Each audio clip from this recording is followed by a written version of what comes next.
Tahukah kalian bahwa pernah ada satu makhluk yang menjadi sosok paling taat di antara seluruh penghuni langit, namun kini ia adalah musuh terbesar manusia? Ini bukan sembarang kisah, ini adalah perseteruan abadi yang melampaui dimensi waktu. Inilah kisah Azazil, penghuni langit yang paling taat yang kelak dikenal sebagai iblis. Jauh sebelum raga manusia dibentuk, bumi telah menjadi tempat pertumpahan darah kaum jin. Allah memerintahkan pasukan langit untuk menegakkan keadilan. Dan di barisan terdepan, Azazil tampil sebagai pemimpin yang paling tangguh dan paling patuh. Ketaatannya yang luar biasa mengangkat derajatnya, hingga ia diizinkan beribadah bersama para malaikat di tempat tertinggi. Namun, di balik sujud yang panjang dan tasbih yang tak terputus, tersimpan benih keangkuhan menunggu saatnya bersemi. Ketika Allah menyatakan kehendaknya untuk menciptakan seorang khalifah baru di bumi, langit seakan terdiam. Khalifah itu bernama Adam. Adam diciptakan dari sari pati tanah, sebuah materi sederhana yang dipandang rendah oleh Azazil. Saat perintah sujud penghormatan dikumandangkan, seluruh penghuni langit bersimpuh.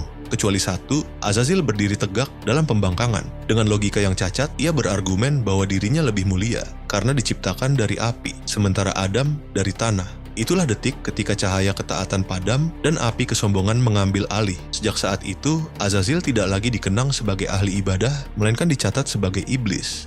Terusir dari rahmat Allah, iblis tidak memohon ampun. Ia justru bersumpah, ia berjanji akan menyesatkan Adam dan seluruh keturunannya dari segala arah. Di taman surga, ia tidak datang dengan kekerasan, melainkan dengan bisikan yang halus dan menipu.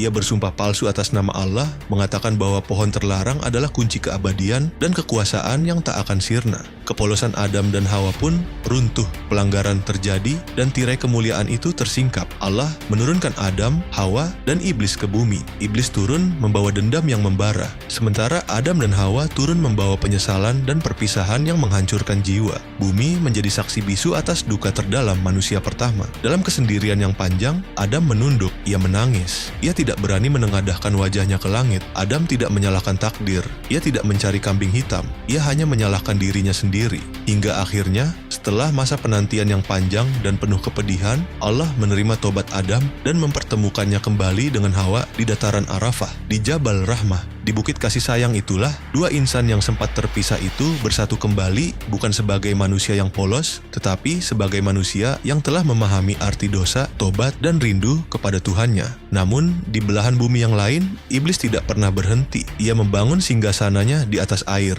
Melihat Adam diampuni, ia menyusun strategi baru, menyesatkan anak cucu Adam melalui harta, takhta, dan syahwat. Dan satu hal yang harus selalu kita ingat, perseteruan ini belum berakhir. Setiap detik dalam hidup kita adalah medan pertempuran yang sama.